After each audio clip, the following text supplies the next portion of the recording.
माँ, अपनी नई बहू को आशीर्वाद दो। रेशमा अपनी सास सविता के पैर छूने जाती है, मगर सविता पैर पटकते हुए पीछे हो जाती है। अरे जाओ जाओ, इतने छोटे और गरीब घर की बहू किसे चाहिए थी? अहम, तेरी वजह से पूरे मोहल्ले में मेरी थू थू हो गई। माँ, ये तुम क्या कर रही हो? सही तो कह रही हो।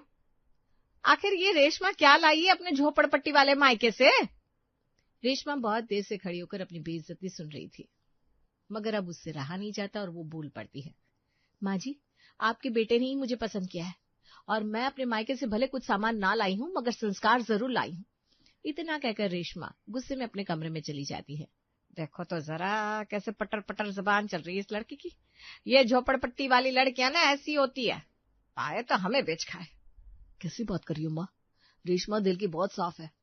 अहम भी रेशमा के पीछे पीछे चला जाता है। सविता गुस्से में कहती है, अब तो मेरा बेटा भी मेरे हाथ से निकल रहा है, पता नहीं इस घर का क्या होगा। सविता के मन में तो रेशमा के लिए नफरत भरी थी, जबकि उधर रेशमा अपने पति से कहती है, सुनिए जी, लगता है मैंने मम्मी जी को कुछ ज्यादा ही बोल दिया। अरे तुम ज्यादा मत सोचो रेशमा, बाद में कुछ करके मम्मी को मना लेना, वो भी दिल की बुरी नहीं है। ठीक है, मैं कैसे भी उनका दिल जीत ही लूंगी। हाँ, लेकिन रेशमा को नहीं पता था उसकी सास के दूसरे ही इरादे थे।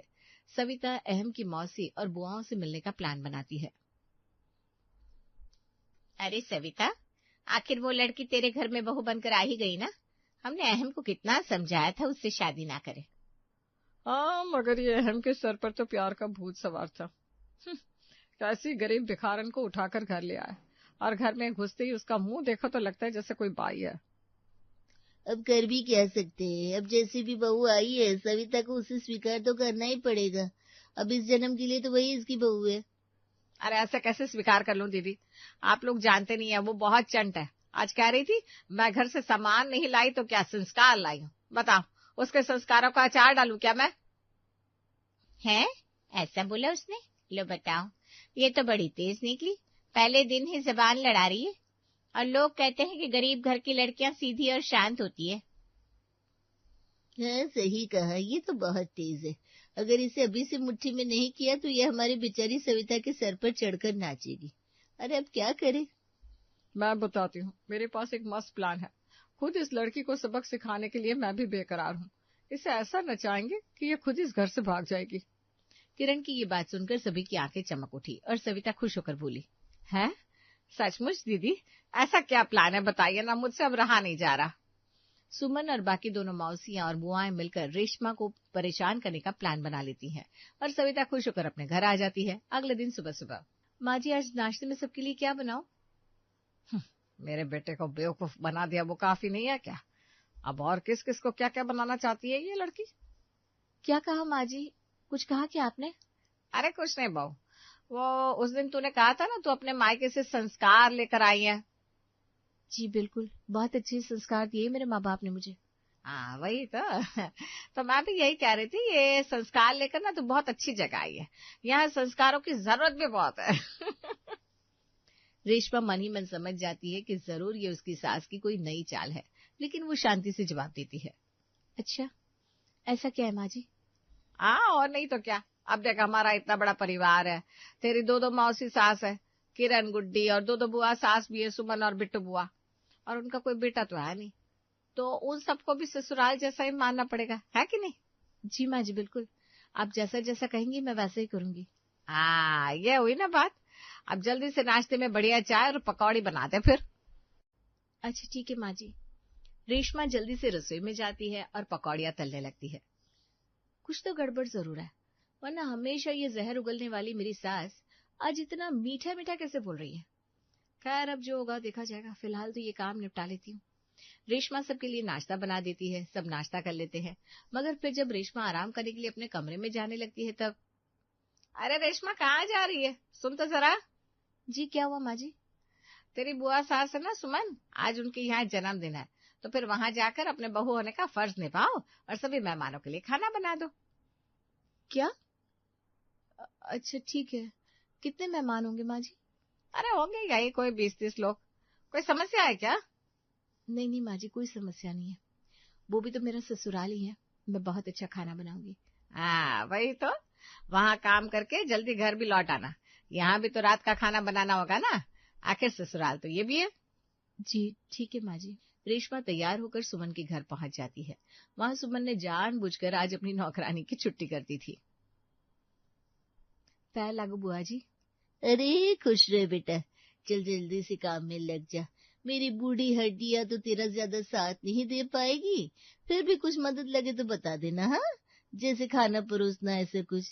नहीं नहीं बुआ जी, आप चिंता क्यों करती हैं, मैं सब कर लूंगी, आप तो बस आराम से बैठ जाइए।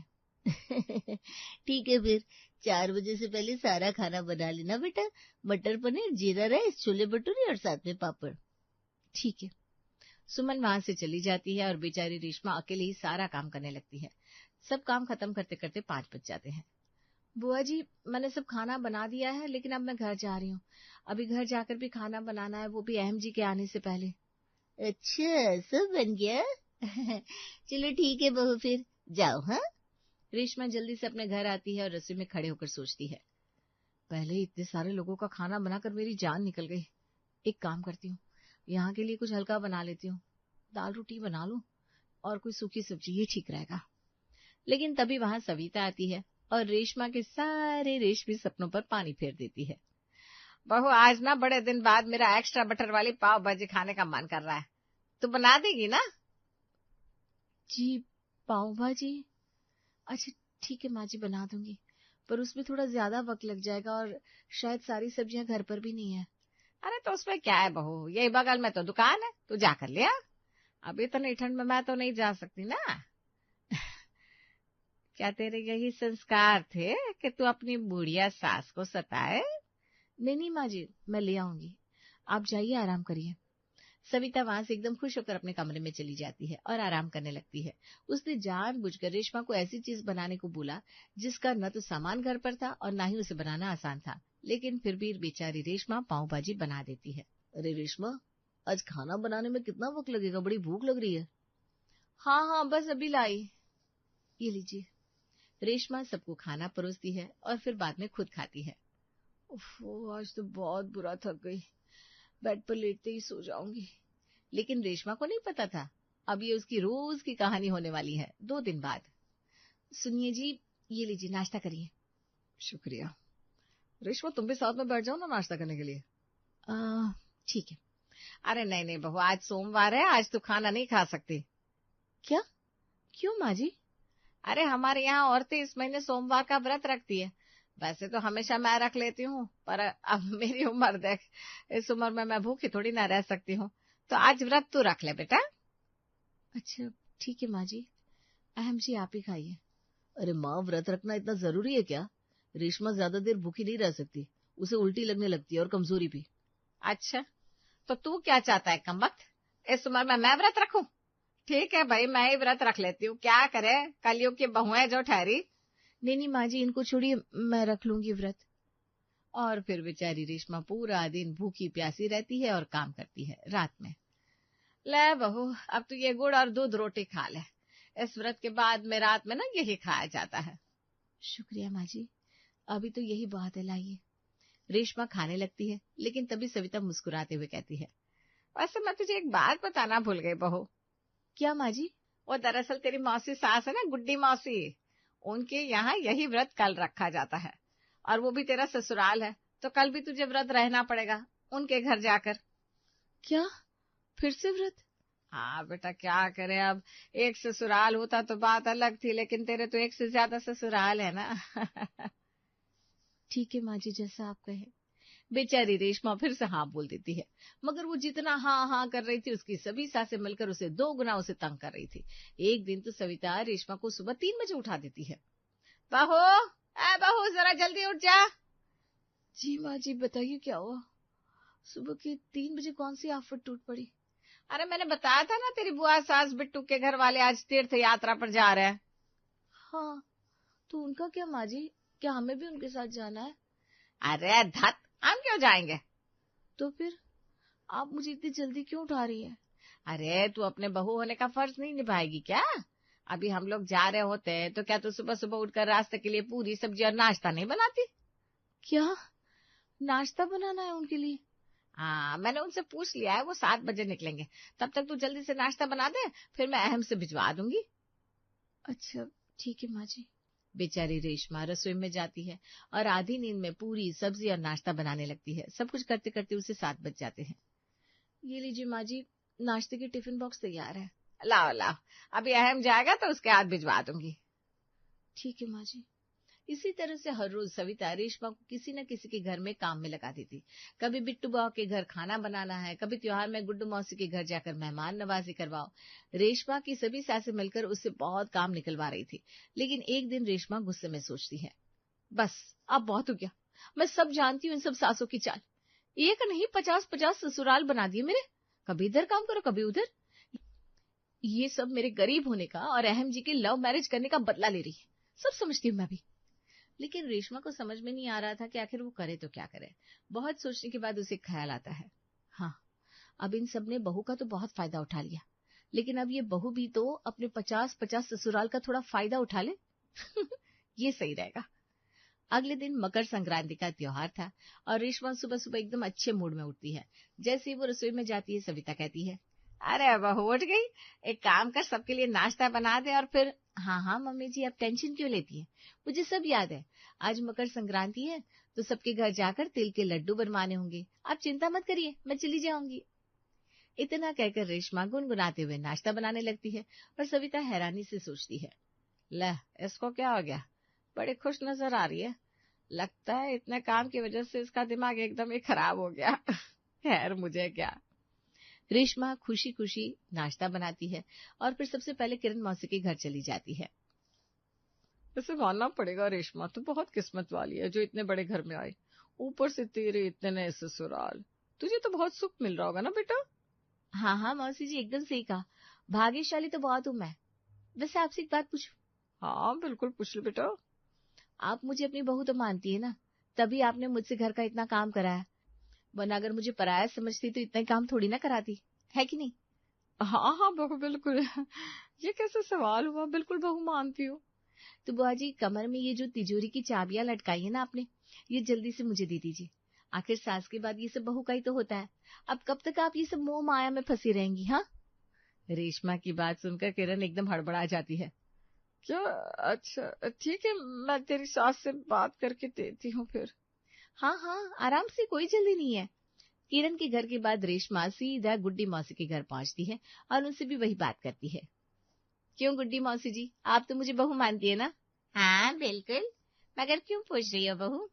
अरे बहुओं के हाथ में तो खानदानी पुश्तैनी कंगन अच्छे लगते हैं, जैसे ये आपने पहन रखे। लाइए ना, आज त्योहार के दिन ये मुझे पहना दीजिए ना। क्या? ये कंगन? क्या हुआ मौसी जी, नहीं देंगी?